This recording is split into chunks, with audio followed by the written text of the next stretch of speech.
그래서 이 바울이 로마서를 통해서 그 누구든지 오직 믿음으로 말미암아 구원을 얻게 된다는 복음을 제시한 수많은 사람이 예수 그리스도를 더욱 명확하게 알게 됐어요.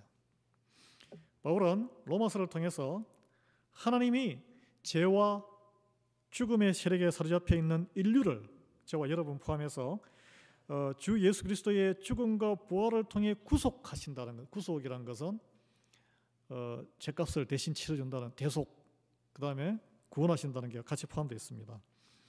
이 복음을 믿는 사람들을 유대인이든 이방인이든, 이 말은 모든 사람을 뜻하는 거예요. 모든 사람이 차별 없이 구원하신다는 메시지를 전개했습니다. 그러나 유대인이나 이방인이나 누구든지 모두 죄의 세력에 사로잡혀서 불행히도 불의와 불경건한 가운데 살면서 하나님의 진노와 심판을 부르고 있다는 진단을 하고 있습니다. 살아날 길이 있음에도 불구하고 힘이 없는 거예요. 그게 바울이 살았던 시대의 진단이었어요. 그러면 오늘날 우리가 사는 세상은 어떻습니까? 세상이 많이 좋아졌잖아요. 근데 여러분, 세상 돌아가는 것을 한번 보십시오. 많은 사람이 생각해요. 이거 하나님이 살아계시면 이런 일이 일어날 수가 없지. 의심하거나 실망하는 사람이 많습니다. 기후변화가, 자연재해가 더 심해지고 있죠. 한국에는 이번 여름에 90일, 석 달 동안 서울에 60일간 비가 온대요. 어떤 분이 그 뉴스를 보고 이야기하는데, 여러분 2000년 전에 바울의 시대와 달리 우리가 사는 지금 세상은 굉장히 기술이 발달한, 또 인터넷이 발달해서 세상 구석구석에 뭐 밀림 어디 숨어서 뭘 할 수가 없습니다. 금방 실시간으로 확 퍼져요. 그렇잖아요. 그런 시대에도 여전히 죽고 죽이는 전쟁을 하고 있잖아요. 지금 돌망치, 돌도끼 들고 서로 싸우던, 고기 한 덩어리 두고 서로 싸우던 석기 시대랑 이게 뭐가 다릅니까? 2000년 전에 바울의 시대, 힘으로 로마 제국이 막 땅 뺏어가지고 노예시키던 그 시대나, 또는 100년 전에 같은 동족을 노비로 만들어가지고 학대하던 조선시대나 지금이나 서로 괴롭히고 사는 것은 별 다를 바 없어요. 또 테크놀로지가 얼마나 발달했냐. 요즘 이게 망원경을 지구에서는 가장 관측하는데 장애되는 게 수증기랍니다. 수증기, 대기의 수증기. 그래서 우주로 띄워서 우주에 망원경을 올려서 저 빛의 속도로 뭐 몇십 년, 몇백 년간 저 먼 우주까지 기술력을 자랑하는데 여전히 우리 몸 안에 있는 질병을 아직 정복을 못하고 있어요. 여전히 생로병사 인생 사이클에서 우리는 벗어나지 못합니다. 그뿐입니까? 평생을 같이 살던 배우자의 관계도 원활하게 행복하게 살고 싶은데 그러지 못하잖아요. 개인과 개인과의 관계, 가정의 문제, 자녀와의 문제, 또 교회 공동체 안에서의 문제, 또 일하면서 부딪히는 그런 스트레스, 손님과의 관계, 또 우리 마을에도 뭐 여기 알렌타운에도 며칠 전에 또 총격 사건으로 죽고 막 그러던데요. 작은 개인 간의 규모에서 큰 국가 간의 규모까지, 이게 갈등은 오래된 갈등, 캐캐묵은 갈등이 지혜를 많이 쌓았는데도 불구하고 이게 해결이 안 되는 거예요. 이게 왜 그럴까요? 도대체 근본 원인이 무엇일까? 이런데 너무 큰 문제라고 생각하십니까? 너무 사는데 바빠가지고 그런 생각 해보신 적 없으세요? 어떻게 사람들이 이런 구제불능 상태일까요, 이게? 그래서 많은 사람들은 그 전문적으로 공부하는 학자도 있고 그렇지만 대부분은 제도 탓을 해요, 제도. 그래서 당이 되어서 막 서로 생각이 다르고 정식으로 싸우잖아요. 아니면은 가까이는 너 때문에, 당신 때문에 이런 일이 벌어진 거지. 남 탓을 하고, 나아가서는 이것도 저것도 아니면은 하나님 탓을 하죠, 하나님. 평상시 하나님 안 믿다 하나님 탓하는데, 이게 바울의 설명은 뭐냐면, 이 사람들이 겪고 있는 모든 문제와 고통의 원인은 우리를 창조하시고 이 세상을 창조하신 하나님을 잊고 인정하지 않고 살아가기 때문에 비롯된 것이다. 그걸 오늘 본문의 내용입니다. 결국은 사람들 하니까 너무 추상적인데 바로 저와 여러분을 포함한 우리들 때문에 그런 거예요. 우리 안에 있는 이 본성의 문제 때문에. 세상과 사람들이 이처럼 엉망이 되어버린 것은 물론 최초의 인간 아담이 저지른 죄 때문에 그렇습니다. 마음이 좀 들어지죠. 아담 하니까 우리 조상이 아닌 것처럼 느껴지지만 믿음으로 보면은 인류의 조상이에요. 조상 탓이에요. 아시듯이 하나님이 창조한 에덴 동산은 모든 피조물이 인간이 포함되는데 행복하게 살 수 있는 아름다운 세상이었어요. 근데 아담과 하와가 하나님과 같이 되고자 하는 욕심 때문에 굳이 그 많던 것 중에 하나님의 명령을 어기고 선악과를 먹는 바람에 아름다운 세상이 몰락한 거예요. 온갖 문제로 추악한 세상은 그때부터 바뀌기 시작했어요. 땅이 저주를 받고. 그러면은 지금 여전히 시달리고 있는 이 문제는 아담 탓이네. 조상 탓이잖아. 맞는 말일까요? 맞지만 길을 열어놓으셨어요. 이게 이제 문제인 거예요. 이게 돌아올 수 있는 길을 열어놓으셨는데 사람들은 돌아가는 길보다는 그냥 내 마음대로 가는 길, 죄를 계속 짓고 내 편한 대로 사는 걸 더 기뻐하는 거예요. 우리의 모습이에요. 하나님의 축복받는 길, 믿음의 길로 하나님께 순종하기보다는 하나님을 등지고 하나님의 진노를 불러일으키는 길, 죄를 더 사랑하는 길을 선택하고 그쪽으로 쏠려가는, 왜요? 우리 안에서 속삭이는 나의 욕심에 더 끌리기 때문에. 그것을 오늘은 이 본문은 하나님의 진노를 불러일으키는 우리 인간의 모습이다라고 이야기하고 있습니다. 그래서 바울은 사람들의 이 모든 문제, 이 세상의 모든 문제는 하나님을 인정하지 않는 우리, 그냥 사람들이 아니고 우리의 문제에서 비롯된다고 설명하고 있습니다. 이게 믿음을, 왜 이게 구원의 믿음이 이게 우리 자신, 그러니까 사람들에게 너는 죄인이야 하면은 100% 다 반발해요. 바울은 이런 사람들의 실존, 성령으로 거듭나기 전의 모습, 하나님의 진노를 불러일으키는 이 인간의 모습을 저와 여러분의 옛날의 모습 또는 지금 경계선에서 왔다 갔다 하는 그 모습을 두 단어로 설명하는데 오늘 본문에 불의, 의롭지 않음, 그리고 경건하지 않는 상태, 두 단어로 설명합니다. 이 두 상태가 연결되어 있고 붙어 있어요. 그래서 하나님의 진노의 대상이 되는 이 불이라는 단어, 그게 먼저 나오는데 18절에 굉장히 짧은 본문인데 이게 두 번씩 나옵니다. 두 번. 이 중요한 단어란 거죠. 여러분, 이 불의를 어떻게 설명하고 정의할 수 있을까요? 경건하지 않는 것이 함께 나오는데 성경을 좀 읽어보신 분들은 경건에 대해서 설명이 나온다는 걸 아실 거예요. 불의와 경건하지 않는 것이 무슨 관계가 있기 때문에 나오지 않겠습니까? 오늘 함께 나눠보기를 원해요. 약간 좀 설명이 좀, 이 로마서 원래 딱딱해요. 좀 잘 집중해서 들으셔야 돼요. 왜 이것이 하나님의 진노를 불러일으키는 것일까요? 이유가 뭘까요? 그렇다면 우리 가운데 아직도, 내가 교회를 다니고 여러분 다 있는데 하나님 보시기에 불의하고 경건하지 않는 모습이 남아있다면 어떤 것일까요? 그걸 피해야 되잖아요. 여러분, 불의는 한자이기 때문에 의롭지 못한 상태를 말합니다.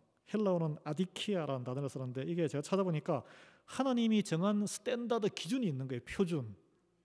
그죠? 우리가 운전할 때 오른쪽으로 운전하시죠? 여러분 중에 오늘 왼쪽으로, 차선 왼쪽으로 운전해가지고 오신 분 계세요? 그게 바로 이 미국의 스탠다드, 영국 가면 스탠다드가 바뀌어요. 왼쪽으로 운전하셔야 돼요. 일본 가셔도 그렇고.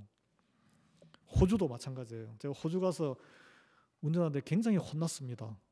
자꾸 중앙선을 넘는데 옆에 아내가, 스탠다드가 바뀌었기 때문에 그래요. 그러니까 이제 하나님이 정한 스탠다드 표준 기준을 위반한 상태를 불의라 그래요.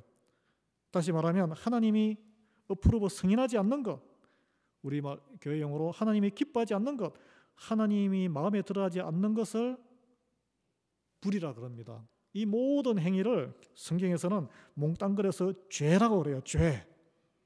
죄가 뭐라고요?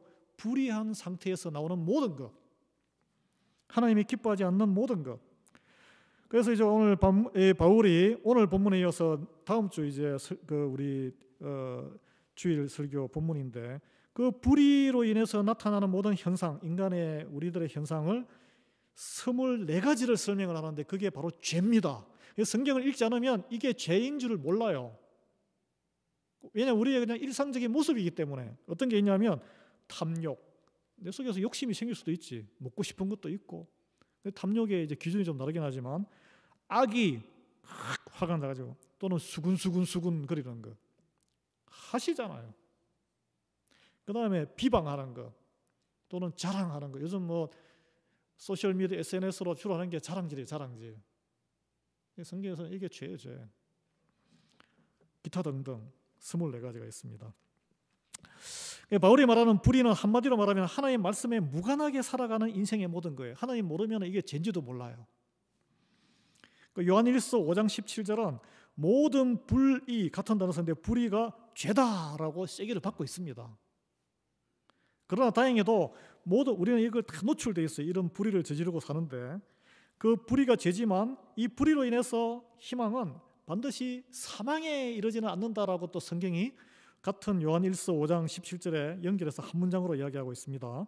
사망에 이르지 아니하는 죄도 있도다. 불의가 죄인데 사망에 이르지 않는 죄, 대부분의 죄는 사망에 이르지 않습니다. 회개하고 예수 그리스도에게 나올 수 있는 문이 아직 열려있기 때문에 사망에 이르지 않는 거예요. 그게 중요합니다. 그래서 요한일서 1장 9절에 보면 만일 우리가 우리 죄를 자백하면 그는 미쁘시고 이로우사 우리 죄를 사하시며 우리를 모든 불의에서 깨끗하게 하실 것이다 라는 약속의 말씀이 있습니다. 우리는 불의를 저지르고 살지만 예수님 앞으로 나오면 깨끗함을 받을 수 있는 부르심을 받은 자고 택정함을 입은 자인 줄을 믿으시기 바랍니다. 예. 그런데 그 불의한 죄 중에서 사함 받을 수 없는 죄가 있다 그랬어요. 마태복음 12장 32절인데 수요 예배에 나오신 분들은 들으셨을 거예요. 기억하실지 모르지만 바로 예수 그리스도를 말로 거역한 자, 성령을 모독한 자는 이 세상에서나 죽어서도 사함을 받지 못하리라. 그런 말씀이 있습니다. 이게 왜냐하면 이 무슨 말이냐면 하나님을 부인하고 예수 그리스도를 인정하지 않는 것이 죄 중의 죄고 불신앙의 죄, 살아서도 죽어서도 용서받지 못할 죄다. 예수님이 말씀하신 거예요. 모든 죄는 용서를 받을 기회가 있는데 예수님을 부인하는 건 뭐예요? 불신앙이에요. 불신앙. 입으로 특히. 여러분, 의롭다는 것은 하나님과의 관계가 회복된다는 것을 말한다고 지난주에 제가 나눴는데 죄에서 멀어지고 하나님의 자녀로 신분이 회복된 것을 말합니다. 여기 앉아 계신 분들이에요. 우리가 여전히 그러면 세상 살면서 불의한 일에 뭐 다음 주에 일거가 되겠죠. 그런 일에 휩쓸려서 그걸 즐거이 아무렇지도 않게 그렇게 지내고 있다면 문의는 하나님 자녀인데 하나님 자녀로 살아가는 게 아니고 여전히 사탄 마귀의 자녀로 살아가고 있다는 것을 증명하는 것입니다. 예. 하나님과 본인은 그렇게 생각해요. 아유 뭐 이렇게 교회 잘 다니고 나는 하나님의 자녀고 세례도 받았고 그리고 내가 뭐 하나님 나라와 교회에 무슨 해악을 끼치며 내가 지내. 또는 최소한 나는 하나님을 안 믿지만은 교회나 하나님 나라에 큰 해악은 안 끼치고 살지.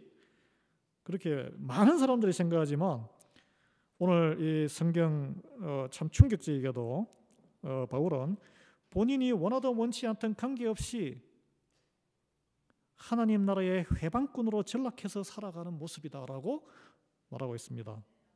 왜냐하면 불의한 사람들, 이 불의한 것이 죄라고 깨닫지 못하고 피하지 않는 사람들이 우리의 이 본 모습인데 하나님 나라와 상관없이 하나님과 상관없이 나는 조용히 살아가고 있다라고 생각하는데 바울은 이들이 불의로 진리를 막는 사람들이다라고 규정을 하고 있어요. 그 불의가 그냥 이 중간지대의 회색지대의 보통 사람으로 살아가는 게 아니라 진리를 막는 거라는 거예요. 그게 무슨 뭐 적극적으로 교회 와서 불 지르고 때려 부수고 목사를 멱살 잡고 부인을 왜 교회 나가냐고 박해하고 뭐 이런 게 진리를 막는 게 아니고 여러분 지금 시대는 힘들게 하고 교회를 핍박하는 모습으로 나타나게 되어 있습니다. 그래서 같은 가정에서 당신은 교회 가고 서로 리스펙트 해요 하면은 그 교회 다니는 분한테는 그 자체가 굉장히 큰 스트레스와 고통과 핍박인 거예요. 본인이 원하든 원하지 않든 그렇게 된다는 거예요. 그래서 믿음이 없는 사람들에게 중간에 회식지대가 있을 수 없습니다. 우리가 생각하는 거예요. 나는 자유로운 영혼이니까 하나님 없이 다른 사람에게 피해 안 끼치고 사는 거야, 이렇게 생각하는데 그게 아니란 거예요. 그건 본인 생각이에요. 의롭거나 불의하거나 둘 중에 하나입니다. 그러면 사람들에게 이런 불의한 모습이 나타나는 원인은 무엇이냐? 오늘 18절에 경건하지 않는 것과 관계가 있다. 이런 경건하지 않는 것. 이 아세베이아라는 헬라어로 사용된 경건하지 않음의 의미는 마땅히 존중하고 존경해야 할 대상에 대해서 영예와 영광을 주기를 거부하는 거예요. 부부 생활도 마찬가지입니다. 남편으로서 아버지로서의 권위를 계속 실추시키면 관계가 좋아질 리가 없어요. 아내로서 엄마로서의 권위를 존중해주고 자녀들 앞에서는 말을 조심해야 되는데 막 대하면은 부인을 존중받겠습니까? 진리와 존재의 근본인 하나님을 하나님으로 인정하지 못하는 것이 경건하지 않음의 시작이에요. 그래서 믿음의 가장 중요한 근본은 하나님을 경외하는 거예요. 하나님에 대한 두려운 마음을 갖고 있는 거예요. 그 과정이 이래요. 믿음이 없기 때문에, 믿음이 주어지지 않으면 창조주 하나님을 하나님으로 인정할 수가 없습니다. 부인하고 무시해요. 듣기 싫어요. 창세기 1장 1절의 말씀부터 탁 목에 걸려요. 이렇게 안 믿겨지는데요. 뭐. 그 다음에 창조 이후에 하나님으로 시작되는 피조세계와 섭리, 교회의 질서, 마지막에는 교회의 질서와 권위까지 부정하고 무시하고 교회 다니는 것 자체도 우습게 생각하고 시간 낭비라고 생각하는 거죠. 그게 연결이 쫙 되어 있습니다. 시작이 어디냐? 창조로부터 시작되는 거예요.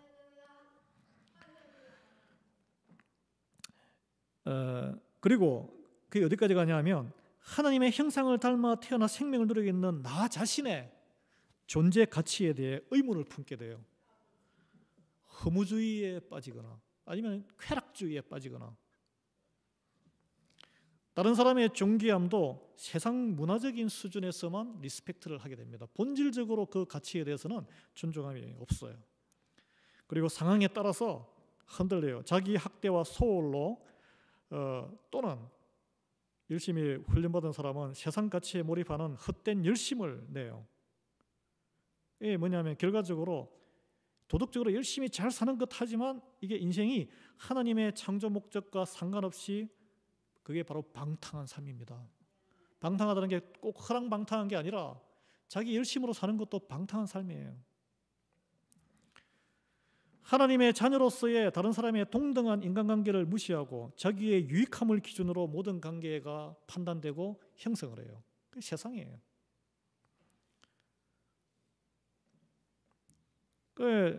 자기가 가지고 있는 가치관과 사사건건 부닥칠 수밖에 없는 하나님의 사람들, 공동체에 반박하고 자기의 그런 그 선을 넘어오면 맞서 싸우게 돼요.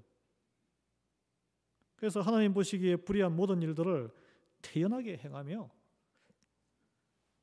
하나님 나라를 가로막는 인생이 그렇게 살아가게 됩니다. 그럼 반대되는 인생은 뭐냐? 하나님의 존재를 인정하는 거예요. 이 중요합니다. 존재를 먼저 창조 존재를 믿음으로 경건 훈련에 힘씁니다. 삶의 우선순위가 경건 훈련이에요. 그럼 무엇은 경건 훈련이냐? 나중에는 이웃 사랑 경건이라고 나오지만 유다서인가요? 예.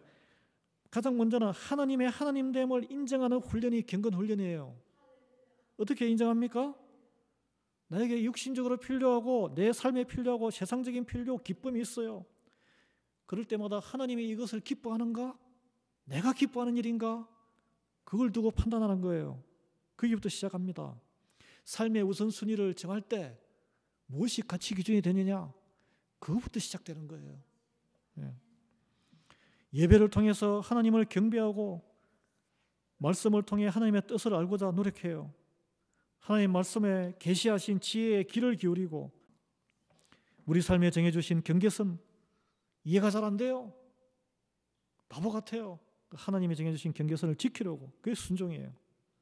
내 자신을 더욱 낮추고 남과 나를 하나님의 형상을 닮은 존귀한 사람으로 똑같이 존귀하게 부족하죠. 대하려고 애쓰는 거예요. 이게 사실은. 예. 그러면은 구원의 확신도 들고 육신의 죽음이 두렵지 않게 되고 힘들 때나 즐거울 때나 하나님이 함께 하심을 믿게 돼요. 이 땅의 삶이 언제 끝나든 크게 개의치 않아요. 그러면 개의치 않습니다. 예. 구원과 부활과 영생을 확신하게 되기 때문에 그래요. 무슨 환경이 와도 바울이 고백했듯이 잘 나갈 때나 못 나갈 때나 심령의 평강을 누리고 몸이 일부 안 좋은 것이 있어도 영육 간의 감사함으로 그게 축복이에요. 축복. 그래서 마틴 루터 킹은 감사함이 없는 인생은 천국에 못 간다 그랬어요. 이거 이제 믿음으로 가는 걸 다른 말로 바꾼 건데, 예. 그래서 관계의 평강도 그래서 찾아오고 예수 그리스도의 복음을 주변에 또 전하는 사람으로 변해가요. 내 것을 아까워하지 않고 나누고 드리고 이웃사랑으로, 그럼으로써 기쁨이 더 커져요. 그런 걸 이제 여러분 다 누리시기를 예수의 이름으로 축원합니다.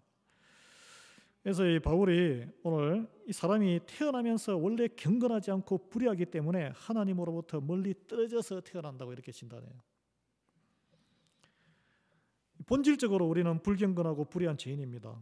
여러분 믿는 가정에서 태어나서 모태신앙으로 어머니도 믿고 아버지도 믿고 목사 가정에서 태어나고 목사 아들 딸이라고 해서 뭐 경건하거나 믿음 좋은 거 전혀 아닙니다. 여러분 전혀 그렇게 생각하지 마세요. 자동적으로 이렇게 믿음이 생기는 거 전혀 없습니다. 갓난아이들 보십시오. 자기 자신밖에 몰라요. 맨 처음에 배우는 단어가 뭔지 아세요? yes가 아니고 no예요. no. 그리고 문장이 뭔지 아세요? It's mine. 내 거야. 누군가 전하는 자가 있어야 복음을 들어요. 구체적으로 말씀을 들어야 믿음이 생겨요. 네, 말씀의 능력이 있기 때문에. 사람들이 하나님의 존재와 뜻을 몰라서 그분을 믿지 않고 불순종한 것일까요? 바울은 그렇지 않다라고 오늘 또 이렇게 논증하고 있습니다. 하나님을 알 수 있도록 창세 때부터 하나님이 드러나셨다고 했어요. 볼 수 있도록, 들을 수 있도록. 그래서 불경건하고 불의한 우리가 하나님 언제 나에게 하나님 보여주셨어요? 라고 변명할 수 없도록 하셨다라고 오늘 바울은 본문에서 19절 20절에 이렇게 말씀. 이는 하나님을 알만한 것이 그들 속에 보임이라.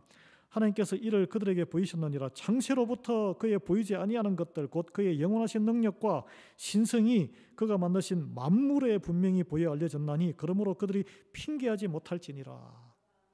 만물이란 것은 모든 피조물을 말합니다.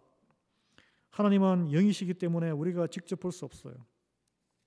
예수님으로 오셔서 예수님을 보신 분들은 하나님을 보셨지만 그러나 적어도 간접적으로 볼 수 있다는 거. 우리가 책을 읽으면 책을 쓴 그 글쓴이의 그 의도나 이런 걸 알 수 있잖아요. 영화를 보시면 영화 감독의 이게 무슨 생각으로 했는지를 대충 느낄 수 있습니다.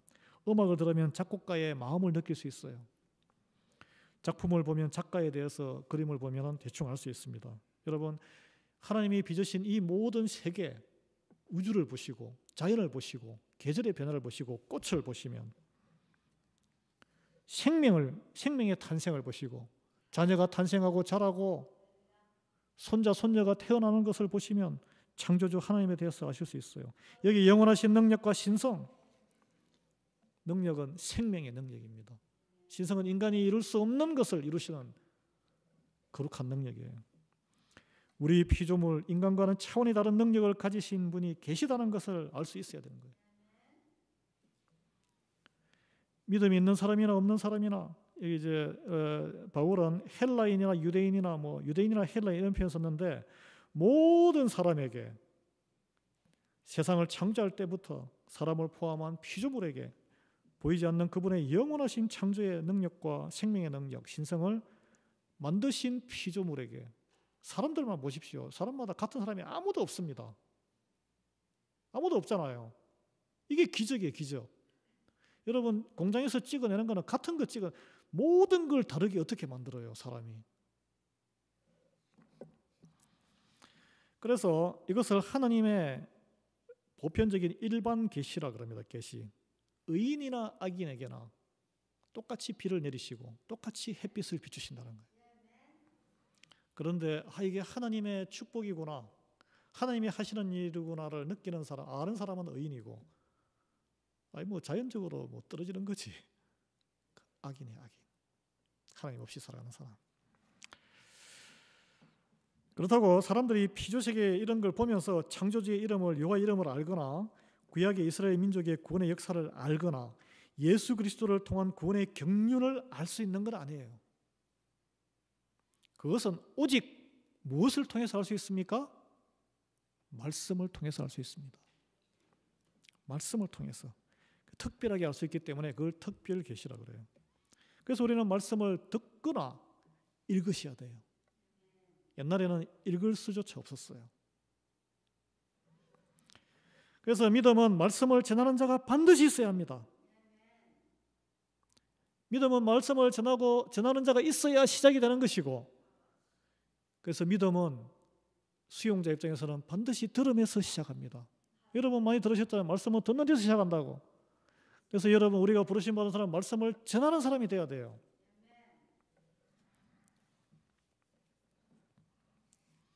모든 사람이 이렇게 창조된 피조의 질서 세계 가운데 드러난 하나님을 충분히 알 수 있음에도 불구하고 하나님을 인정하는 경건에 실패했어요. 그래서 하나님을 떠나서 불의한 삶 가운데 빠진 이유가 무엇일까요? 오늘 그 이유를, 우리가 구원받기 전에, 예수님 알기 전의 모습을 우상숭배, 간단하게 표현하면 우상숭배예요. 눈에 보이는 일단 사람을 먼저, 내가 이루지 못한 능력 있는 사람을 하나님처럼 이렇게 올려요. 지금도 그런 일을 하고 있어요. 지금 하고 있잖아요. 그리고 내가 갖지 못한 능력을 발휘하는 동물이나 이런 것을 신처럼 섬겨요. 하나님을 알면서도 하나님을 구하지 않고 자기 욕심과 자기 생각에 더 귀하고 급한 것을 따르며 살아가는 것이 우리의 모습이에요. 그렇지 않습니까? 이것은 믿음이 없거나 믿음이 떨어졌을 때 나타나는 전형적인 모습입니다. 이것이 바로 인간의, 우리의 모습이에요. 우리도 원래는 이런 100% 그런 사람이었어요. 이제는 예수님 영접하고 조금씩 믿음이 하면서 이게 퍼센트가 점점점 줄어드는 거죠. 그게. 그럼에도 불구하고 믿음이 바닥을 치면 이런 모습이 다시 나타나요. 우리 생각의 안중에 하나님 말씀과 예수님이 싹 없어지는 거예요. 그래서 급기야 믿음이 없어지면 하나님 앞으로 나오기조차 힘들어집니다. 아버지를 잊어버리기 때문에 아버지 품으로 오지를 못해요. 여러분, 교회 안 나오시는 분들 뭐라고 하실 필요 없습니다. 말로 설득한다고 되는 게 아니에요. 믿음이 주어지지 않으면 절대 올 수 없습니다. 믿음을 주시옵소서라고 기도를 해야 돼요. 하나님이 믿음을 허락해 주시면 나오실 것이고 아니면 움직이지 않을 것입니다. 저도 뭐 근면은 드려요. 주일 예배를, 그러면 이런 말을, 주일 예배는 드리고 싶은데요, 목사님, 자꾸 뭐 다른 일이 생기네요. 저는 이해가 안 되죠. 근데 그분은 그분들은 그게 이 way of thinking, 가치 기준의 판단이기 때문에 뭐라고 할 수가 없습니다. 하나님을 모를까요? 모르는 게 아니에요. 지식적으로 알고 있지만 삶의 다른 것들이 하나님의 예배보다, 교회보다 우선순위에 있기 때문이에요. 여러분, 하나님을 영화롭게 하는 것이 뭘까요? 예배가 핵심이에요. 예배는 희생이에요, 희생. 예배는 여기서 드리는 예배가 시작이지만 삶이 가서 예배, 삶의 현장에서 이 작은 주일에 모여서 1시간 드리는 것도 가치 우선순위에서 밀리는데 삶의 다른 가치 판단을 할 때는 어떻게 될지 걱정되기만 합니다. 사실은 사람들이 하나님보다 성경에서 우상이라고 하는 세상적으로 좋은 것들을 더 섬기는 이유를 바울은 이렇게 말합니다. 21절인데 하나님을 알지만 하나님을 영화롭게도 아니하고 감사하지도 아니하고 오히려 그 생각이 허망하여지며 미련한 마음이 어두워졌다라고 해요. 감사하지도 아니하고까지는 좋은데 그 결과는 원치 않던 결과예요. 생각이 허망해지고 마음이 어두워져요. 사리분별이 없어져 버려요. 사람들이 하나님보다 세상 우상에 더 환호하고 섬기는 이유, 하나님을 몰라서가 아닙니다. 일반 계시로 우주와 모든 것 이해되지 않는 것 많아요. 이미 하나님은, 오늘 바울은 이런 창세, 세상이 생길 때부터 다 하나님이 어떤 분인지를 내보이셨다 그랬어요.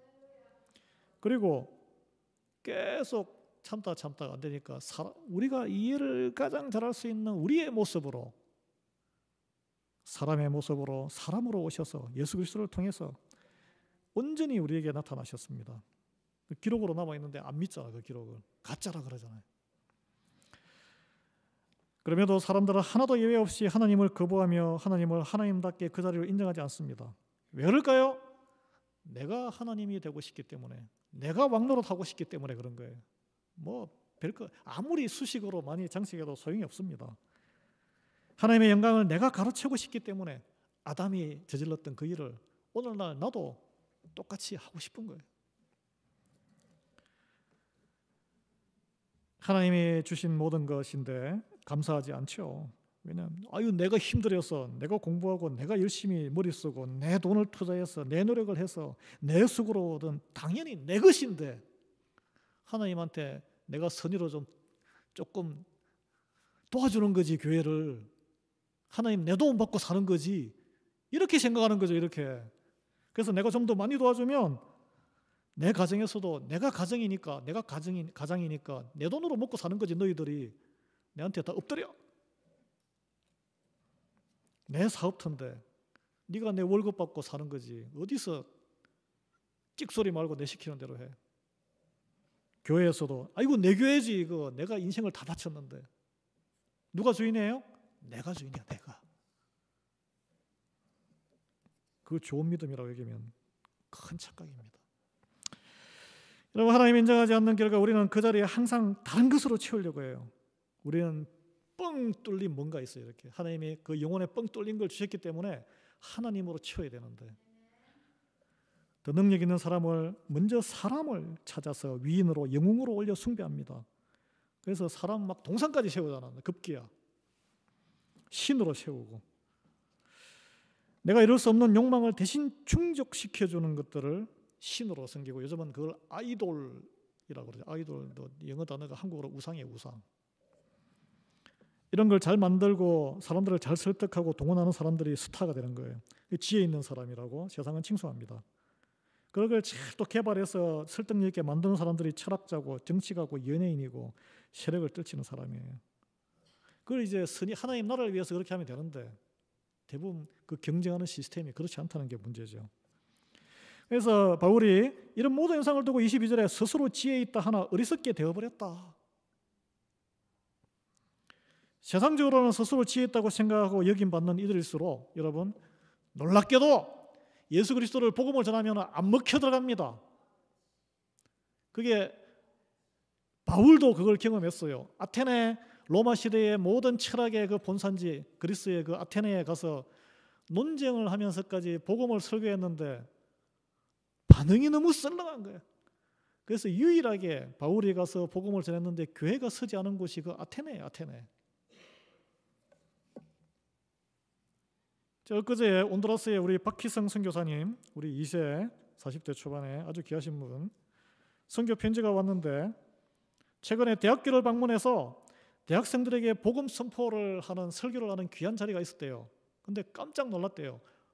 반응이 너무 썰렁한 거예요. 그 못 사는 과 그런 지식인의 그런 게 있겠습니까? 근데 이분이 보통 평상시에는 우리가 개척한 상간 마을교회에 가서 그 어렵게 사는 분들 그 설교하고 그러거든요. 반응이 얼마나 뜨거워요. 거기는 그 뜨거운 반응과 비교가 되니까 너무나 놀랐다는 거예요. 그게 놀랄 일이 아닙니다. 오늘 이 딱 말씀이에요. 스스로 지혜 있다고 생각하는 자에게 어리석, 영적으로 완전히 그냥 막혀버려요. 어리석은. 오늘 이 말씀을 우리가 새겨 들어야 합니다. 세상적으로 잘 나가고 내가 뭔가 이루었다 자고 나를 높이는 그 속에 겉으로는 교양 있는 척하지만 자고하는 마음이 있을수록 하나님 받아들이기가 힘들어요. 멸망의 길이에요. 그게 우리 모두는 다 썩습니다.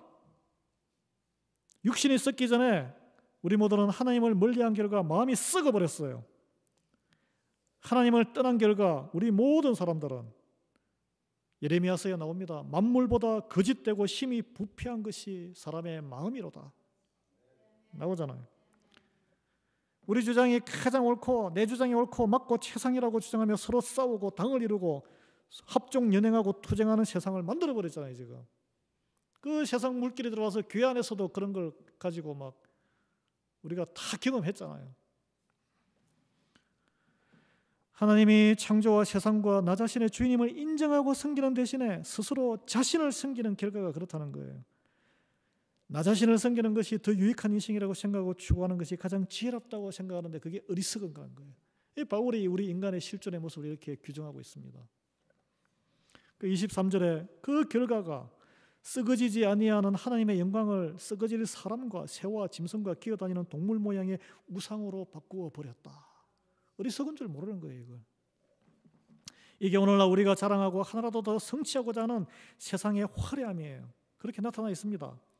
사람들은 창조주이신 하나님 대신에 피조물인 우리들의 욕심을 선택했습니다. 그 결과 하나님의 진노하심이에요. 그 진노하심의 구체적으로 무엇이냐는 다음 주에 다룹니다. 진노하심의 현상은 하나님이 인도하시는 복된 인생이 아닙니다. 그냥 내버려 두는 거예요. 네 마음대로 한번 살아봐. 네 마음대로 한번 살아봐. 고생하면서. 자유라고 생각하죠. 하나님을 떠나 누리는 자유. 멸망하는 인생이에요. 사랑하는 여러분, 지금 우리는 어디에 있습니까? 여전히 하나님보다 더 사랑하는 것에 연연해하고 있습니까? 여전히 더 많은 돈, 또 사람들에게 더 인정받고 싶고 내가 이루지 못한 거 자녀들을 통해서 세상적인 성공을 더 이루고 싶고 저도 그런데 좀 끌리더라고요. 가끔씩 화가 좀 나더라고요. 저도 별 수 없습니다. 세상적인 즐거움을 쫓느라고 관심과 시간을 더 쏟고 있습니까? 만약에 우리의 관심과 열정과 노력이 이런 우상들을 쫓는데 제1순위로 쏟아붓고 있다면 우리는 여전히 하나님을 멀리하는 불의함과 불경건의 경계선에서 오락가락하는 반쪽짜리 신앙생활을 하는 거예요. 우상숭배에 죄에서 결코 자유로울 수 없다는 것입니다.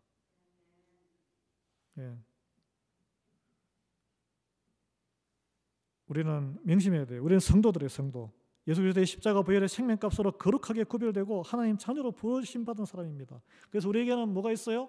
두려워할 필요 없어요. 우리에게는 권세가 있고 능력이 있습니다. 유혹의 시험에 빠질 수는 있지만 그걸 이길 능력이 있어요. 우상숭배 유혹을 이길 능력과 권세를 이미 받은 사람들입니다. 쓰셔야 돼요. 이번 한 주간 썩어 없어질 것이 너무 연연하지 열심히 사셔야죠. 거기에 마음과 혼을 뺏기지 말라는 거예요.